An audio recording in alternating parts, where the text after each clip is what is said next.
们林业所，掌声一下。好，感谢我们的夏处长啊。还有我们要更加要感触的就是感谢我们这些是我们那个文化工作者，还有在地的原住民哦。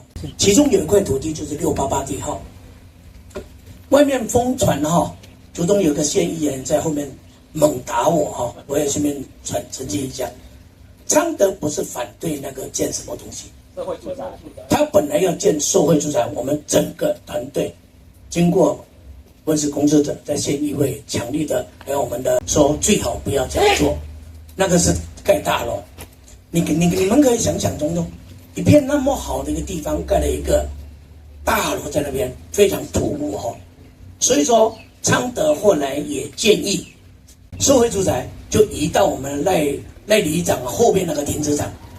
我和大家报，这个案子已经成级成型了哦，其中有4个，里面有4个钉子户杨昌德及沟通铁条、沟通协调，包括地震哦，地震也出了很大的问题哦，因为实际的钱账和土地不一样，每一户少领了100多万，昌德及沟通协调啊，没有如果再弄下去的话，变成这样，那之前的几个大官一定要下台哦，乱搞，他直接就做给我们的住都中心了。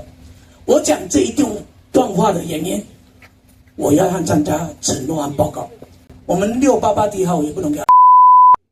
最好的做法，像是我们文史工作者有讲过，最好就做我们的竹东的地标，当我们的入口印象，当我们的公园。如果要盖的话，大家有一个共识，不能超过3成。最好整个回归交给我们新竹的分署长，我不要放弃，给他来管理，这样好不好？好，给林业来管理。为什么林业管理？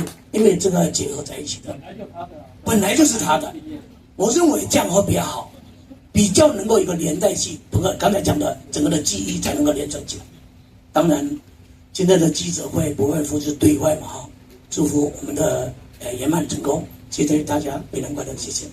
谢谢义父。